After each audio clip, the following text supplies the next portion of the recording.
Bon début d'après-midi, mesdames et messieurs, et welcome back to your Daily News! On est le 14 mars 2020. On est samedi. C'est rare que je fais un Daily News le samedi. En fait, c'est un peu le retour du Daily News. J'ai été un peu en pause pendant 3 semaines. Il a fallu que je refasse un studio. Fait que c'est le nouveau studio du Daily News. Pour ceux qui savent pas c'est quoi, c'est un podcast sur ma chaîne YouTube. D'habitude, je le fais live sur Twitch. Aujourd'hui, ça va être juste du live to take. Il y a personne dans la chatroom. Vous voyez, il y a 0 spectateur. Et la chatroom est vide. La raison du pourquoi, c'est à cause que je sais pas encore si ma connexion est assez forte pour streamer live. Fait que je vais juste utiliser la plateforme pour l'instant pour faire du live to take, pour pouvoir faire tout le montage directement avec mon petit Stream Deck. Ou sinon, aujourd'hui, de quoi qu'on va parler? Évidemment, on va parler du coronavirus. C'est un sujet hautement d'actualité. En fait, c'est que de ça qu'on parle. Puisque ça s'enligne pas très bon dans le fond, ce virus-là. Ça se peut qu'il y ait moins de vlogs. Ça se peut que je fasse plus de podcasts. C'est le temps, c'est It's time to shine. Tous les podcasters tout seuls, c'est le temps de faire nos podcasts parce que pour l'instant, on est pas mal le seul divertissement qui est offert au public. Ça, les jeux vidéo, les films, séries, c'est clair que Netflix vont avoir des nouveaux abonnés. Fait que c'est le temps, tous les content creators de ce monde, de faire nos podcasts et de peut-être faire en sorte que le monde, par après, soit plus attiré par ça. Alors, c'est ça, peut-être que je vais faire moins de vlogs à cause que on sait pas vraiment l'avenir, on sait pas vraiment qu'est-ce qui va se passer dans les prochaines semaines, dans les prochains jours. Peut-être qu'il va falloir, on va être en quarantaine, on le sait pas, on n'a aucune idée. C'est que des spéculations, mais c'est ça. Fait que plus de podcasts, un peu moins de vlogs, ou je vais peut-être essayer de trouver des sujets que je peux vlogger directement à la maison. Ou sinon, on va tout de suite aller avec les nouvelles. J'espère que vous êtes prêts. On va parler justement de tout ça, du coronavirus. Ça se fait que je rejoue souvent avec mon micro. Là, c'est pas le même setup que d'habitude. Fait que c'est un petit moment d'adaptation pour moi. Alors, sans plus tarder, on va y aller tout de suite avec la nouvelle.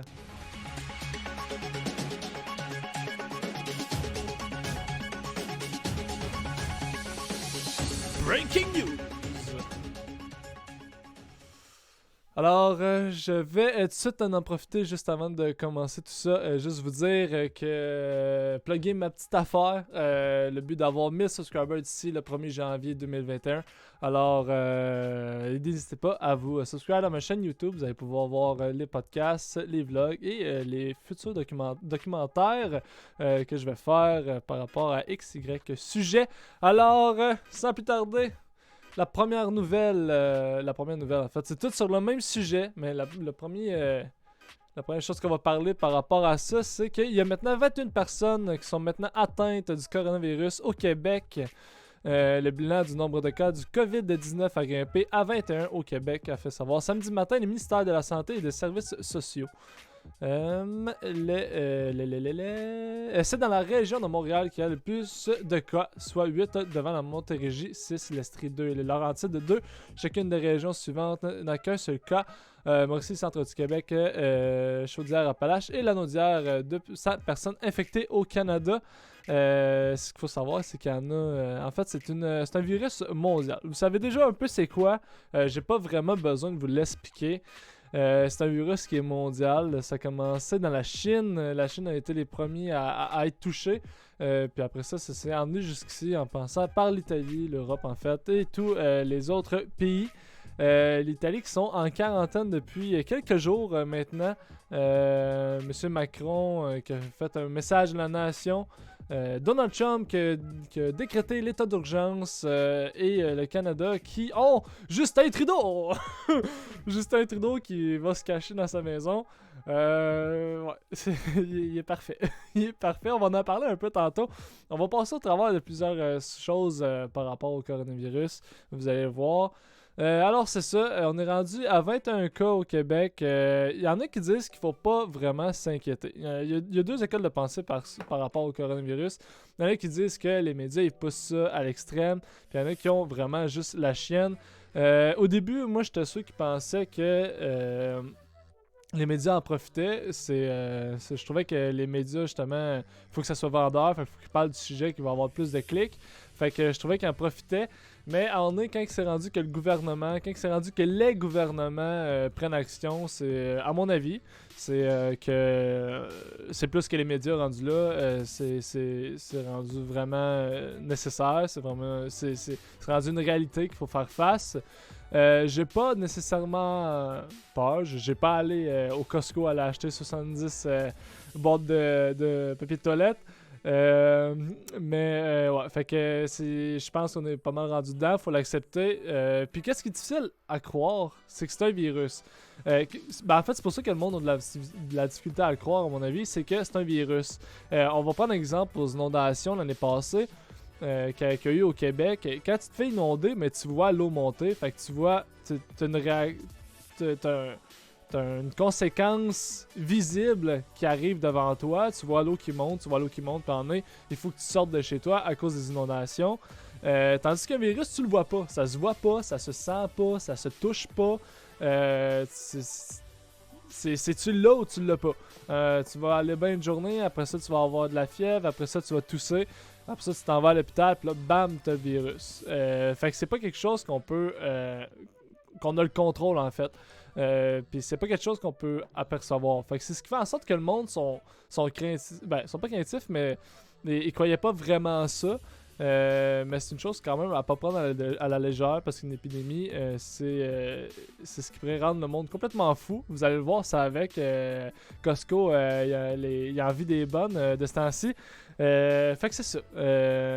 Plusieurs choses qu'on va parler.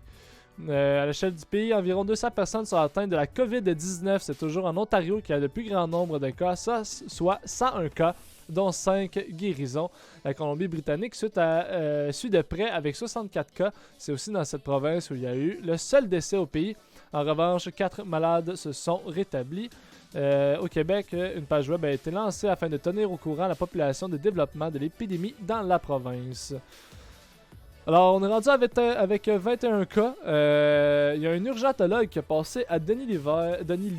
Il y a un urgentologue qui a passé à Denis Lévesque il y a 2 jours, si je ne me trompe pas.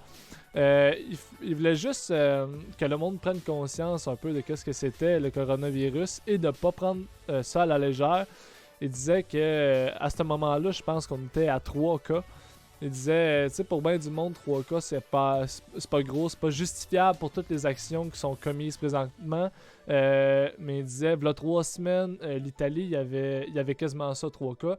Puis en 3 semaines, ben, ils se sont fait mettre en quarantaine. Fait que c'est un virus qui avance excessivement rapidement. Il faut savoir qu'un virus, si je me trompe pas, ça vit 3 heures sur une surface inanimée. Mais il reste que le gouvernement de la santé, toutes les personnes reliées à la santé disent à la population de se laver constamment les mains parce que justement, même si c'est sur une surface inanimée, puis vous touchez cette surface-là, mais vous pouvez l'avoir. Fait que c'est bien important de se laver les mains. Vous l'avez tous déjà entendu probablement. Ça n'arrête pas de dire ça sur les réseaux sociaux. C'est la course folle dans les supermarchés. Regarde-moi. Regarde-moi cette gang-là. Ça, c'est au Maxi. Les magasins font des affaires d'or depuis le début de la pandémie, alors que les gens s'y ruent en grand nombre pour faire des provisions en cas de pénurie ou de quarantaine, ce qui a donné lieu à des dérapages où la police a dû intervenir. Se trouver une place dans le stationnement des magasins Costco et de Supermarché n'avait rien de facile vendredi sur la rive nord de Montréal. Et à Trois-Rivières aussi. Moi, j'ai fini vendredi... jeudi, quand je suis parti du travail dans les alentours de 3 heures, j'ai passé en face du Maxi et du Super C parce que c'était juste mon chemin habituel. Puis j'ai vu les parkings et c'était rempli à rebord. Il y avait du monde qui était parqué dans la rue pour aller chez Maxi. Puis là, j'ai contacté tout le monde à la job. J'ai fait, hey, on était ceux qui prenaient ça un peu à la légère. Puis là, c'est quand j'ai vu tout ça, j'ai fait, ben là, faudrait peut-être commencer, peut-être nous autres aussi, à penser à se stocker. Fait que là, comme de fait, un de mes boss est allé se stocker. Puis il disait, Julien, c'est complètement l'enfer. Mais Costco, il a fallu qu'il y ait des gardes de sécurité, la police, à cause que le monde sont juste virés complètement fous. Ils sont devenus fous, mais raides. Pour plusieurs commerçants, c'était un deuxième Noël en 3 mois alors que les centaines de clients s'alignaient en longue file dès l'ouverture des entrepôts, bravant la pluie et le vent. C'était même pire que durant la période des fêtes, disaient certains employés visiblement, préparaient une telle cohue. Au Costco de Boisbriand, 4 policiers devaient maintenir l'ordre, a constaté le journal. Ah, le monde sont... En fait, c'est de l'anxiété sociale. C'est comme ça qu'on décrit ça. C'est de l'anxiété sociale. Et pourquoi le papier de toilette? On s'est tous posé cette question-là. Hein? On s'est tous dit, pourquoi le papier de toilette? Moi, il me semble que je devrais plus avoir de l'eau. On l'a des robinets, mais au pire, j'achèterais des cannes. Tu sais, je veux manger avant de pouvoir chier, on s'entend? Puis moi, mon thinking, c'était, ben, à la limite, si je m'en vais aux toilettes, il n'y a plus de papier de toilette, ben, je m'en vais dans la douche ou, tu sais, il y a plein d'autres solutions. Là. Tu vas pas mourir à cause que tu peux pas te torcher les fesses, là. Fait que je me disais, donc, comment ça, ce monde-là, son temps, c'est comme focusé à acheter du papier de toilette. Puis, il y a une raison à ça, c'est l'anxiété sociale et la société veut imiter les actions de la société. Autrement dit, ça a sûrement commencé à ce que quelqu'un a acheté beaucoup de papier de toilette. Après ça, d'autres mondes se sont mis à acheter beaucoup de papier de toilette. Puis après ça, c'est devenu comme un phénomène social que tout le monde s'est mis à acheter du papier de toilette pour aucune vraie raison. Honnêtement, il y a plein de monde qui ont dû en acheter. Leur raison, c'est on a peur d'en manquer. Ouais, mais me semble que j'aurais peur de manquer de bouffe avant d'avoir peur de manquer de papier de toilette. Mais là, ça fait que le monde qui en ont vraiment besoin, qui en ont plus à la maison, ben là, il y en a juste plus pendant tout. Fait que là, ce monde-là, ils sont pas bien pour se torcher avec des guenilles ou des... Ah, mon Dieu. Ah non, c'est ça. Fait que là, c'est l'anxiété sociale. C'est ce qui explique ça. C'est un psychologue qui est passé à TVA Nouvelle hier soir, vendredi soir, pour expliquer ce phénomène-là qui est pas vraiment à comprendre. Faut juste l'accepter. Il y a des vidéos aussi sur... je vais éteindre la musique du Daily News. Je vais vous faire écouter une vidéo que quelqu'un a pris du Costco. Vous allez pouvoir remarquer à quel point que le monde sont sautés sur le crank. Ça, c'est au Costco. Je peux pas vous dire exactement c'est lequel, mais c'est à un des Costco.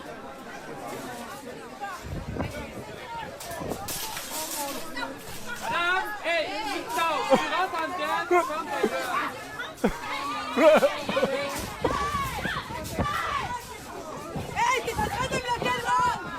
Ouais! T'es en train de me bloquer le monde, tasse-toi!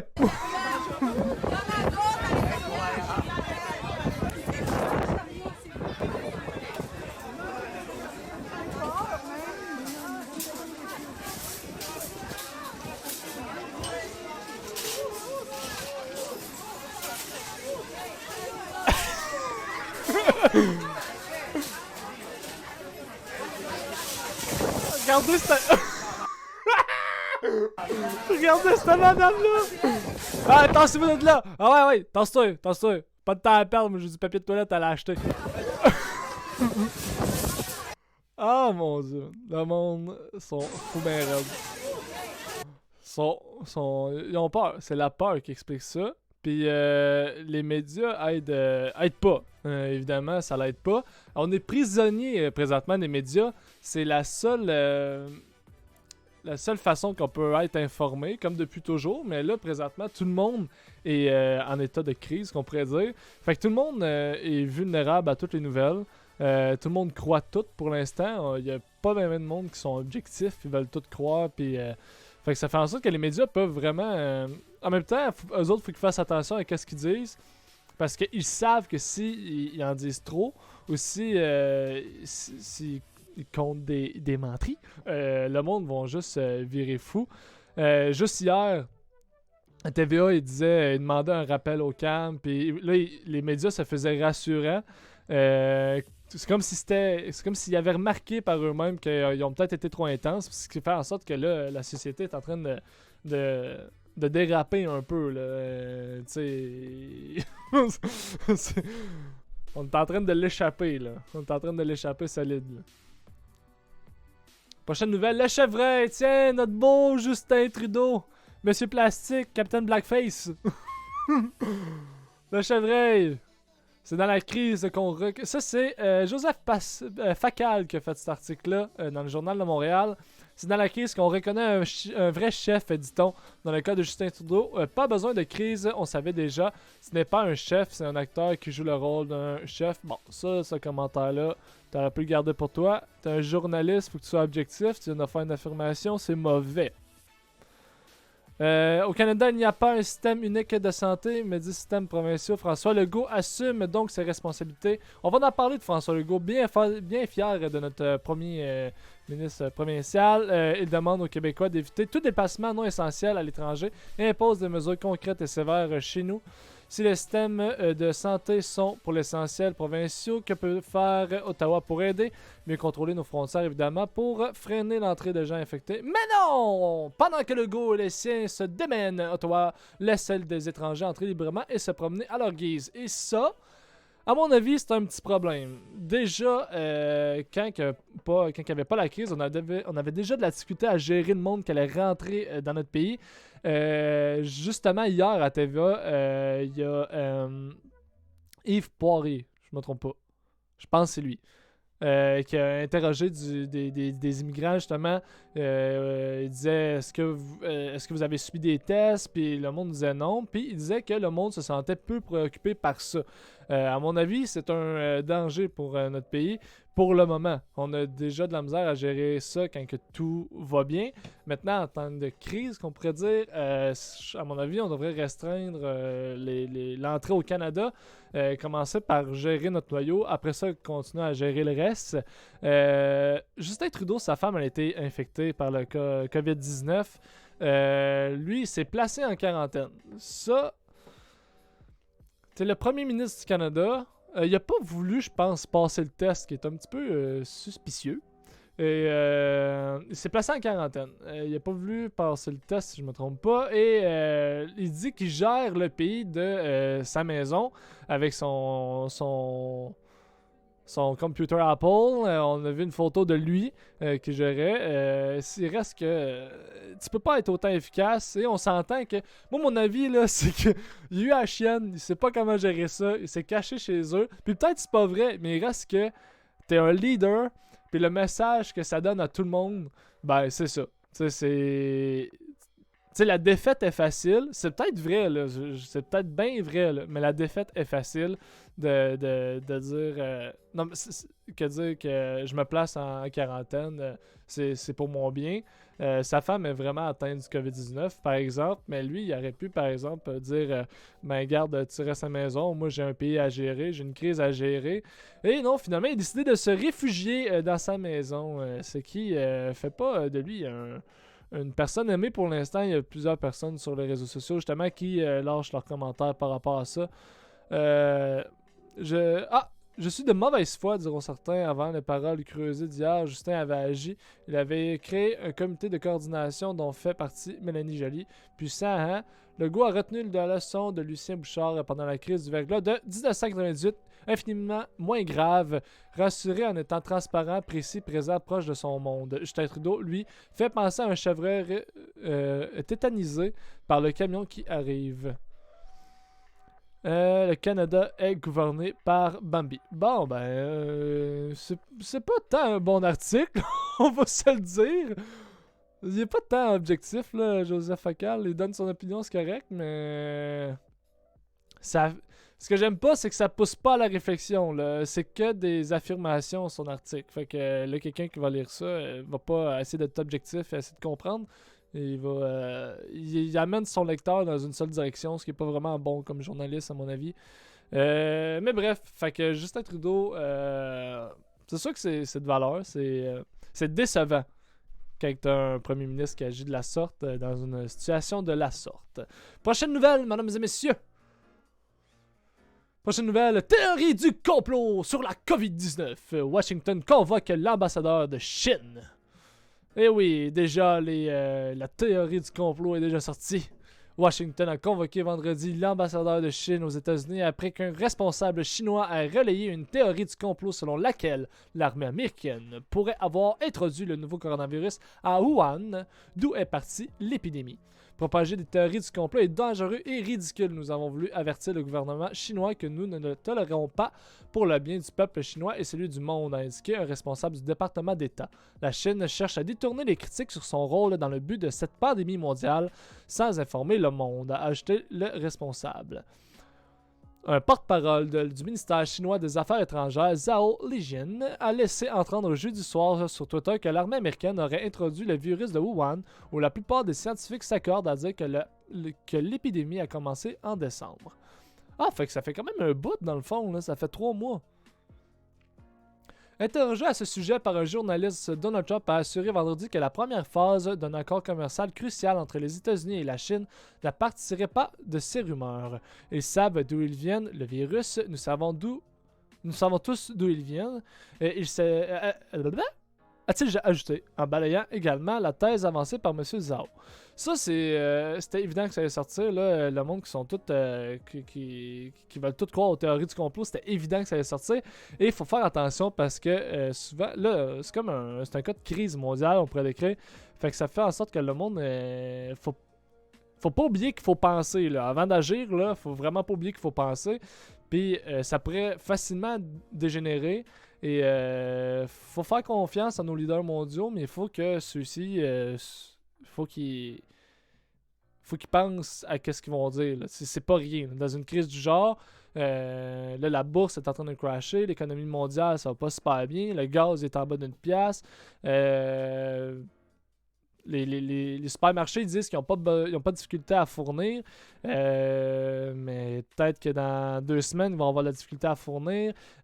S'il n'y a plus de... Il y a un de mes amis de secondaire, Clément Marcet, il est chauffeur de camions lourds, chauffeur de poids lourds. Puis il lançait un message, il disait hey, merci à tous les... il se donnait une tape dans le dos, lui, puis à tous les autres chauffeurs de poids lourds pour aider. Il disait que grâce à lui, ben là, tout le monde peut... avoir ce qu'ils ont besoin pour l'instant dans ce cas de crise-là. Puis il a totalement raison. Mais si le ministre des Transports décide que c'est fini, il n'y a plus de poids lourds qui rentrent, il n'y a plus de poids lourds qui circulent, ben là, on n'a plus de bouffe qui vont rentrer. Fait que c'est un cas... faut faire attention à ce qu'on dit. Il faut que justement les leaders mondiaux fassent attention à ce qu'ils disent. Puis c'est pas le temps de lancer des paroles en l'air juste pour qu'on en parle ou juste pour attirer l'attention. Il faut gérer cette crise-là. Puis après ça, vous retournerez à votre chamoyage habituel. Mais là, pour l'instant, c'est comme pas vraiment le moment, à mon avis. Il faut avoir une tête sur ses épaules et gérer la situation de façon professionnelle. Alors, théorie du complot. Ils vont en sortir d'autres, évidemment. C'est sûr qu'ils vont en sortir d'autres. C'est sûr. C'est sûr. Prochaine nouvelle. Mise en quarantaine de Montréal si nécessaire, dit Valérie Plante. Alors, on parle déjà de la mise en quarantaine. La mairesse Valérie Plante pourrait décréter la mise en quarantaine de Montréal si cela devenait nécessaire dans le contexte de la propagation de la COVID-19.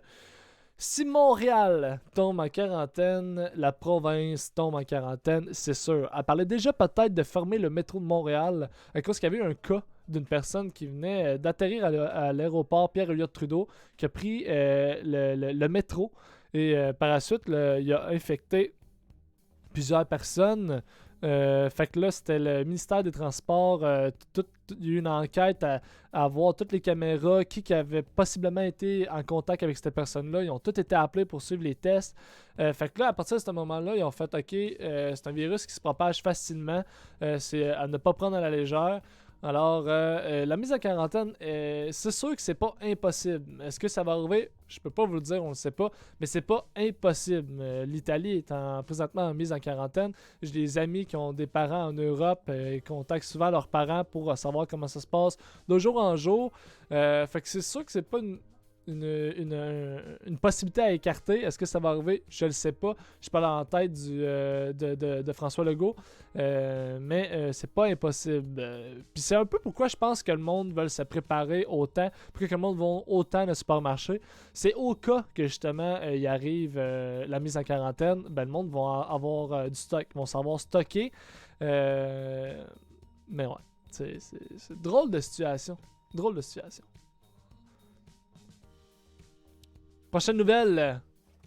Notre François Legault, maudit que je suis fier de lui. COVID-19, Québec prend les grands moyens.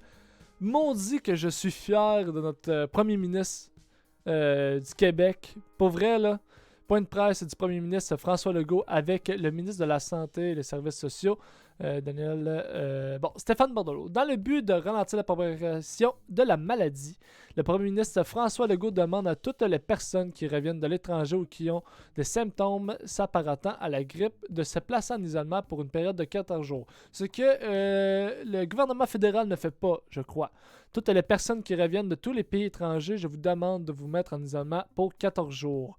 Obligatoire pour les employés de l'État, de la santé, des garderies, de l'éducation, mais qu'il ne s'agisse pour l'instant que d'une demande qu'il adresse aux Québécois. Le gouvernement Legault rend cette directive obligatoire pour tout le personnel de l'État et des grands réseaux de services sociaux. Dans le fond, François Legault il a imposé à ce que toutes les écoles soient fermées pendant une période d'au moins 2 semaines. Le mot « au moins » est très important dans ce cas-ci parce que ça laisse sous-entendre que ce n'est pas impossible que les écoles restent fermées pendant d'autres semaines, voire peut-être que même les sessions à l'université, cégep, et que les étapes au primaire secondaire seraient annulées, seraient reportées en septembre prochain. Je suis vraiment fier de lui pour plusieurs raisons. Il a été proactif, il n'a pas attendu. Il a tout de suite pris décision, il a assumé les décisions qu'il a prises et c'est valu rassurant devant les médias. Il était direct dans ce qu'il disait. Il disait il va se passer ça, vous n'avez plus le droit de faire ça. Puis c'était le gars, M. François Legault, il a étudié la situation. Quand il est arrivé devant les médias pour annoncer les changements qui allaient être appliqués, il était confiant. Et il y avait... je trouve que c'est un des moments qu'on a senti que, OK, notre premier ministre du Québec, c'est lui le boss, là. C'est lui qui décide. Il a assumé son rôle, puis il a vraiment décidé de qu'est-ce qui allait en être la situation. Fait que fermer les écoles, c'est quoi déjà? Les services de garde sont fermés aussi pour tout enfant. Seulement les enfants dont leurs parents qui occupent un métier comme pompier, ambulancier, policier et tout ce qui est par rapport à la santé. Tous les enfants dont leurs parents occupent un métier dans ce genre-là peuvent être au service de garde. Et ça, c'est dans le but que les parents continuent à faire leur métier qui est primordial pour le moment. Aussi, François Legault dit que ça serait pas impossible que tous les métiers qui sont non nécessaires, autrement dit, vendeur de chars, charpentier, tous les métiers qu'on n'en a pas, c'est pas nécessaire à notre survie. Il dit qu'il pourrait que la possibilité de faire en sorte que tout le monde reste à la maison, c'est pas écarté. Fait que faut s'attendre un peu à tout. Mais j'aime qu'il soit proactif, qu'il assume les décisions qu'il prend.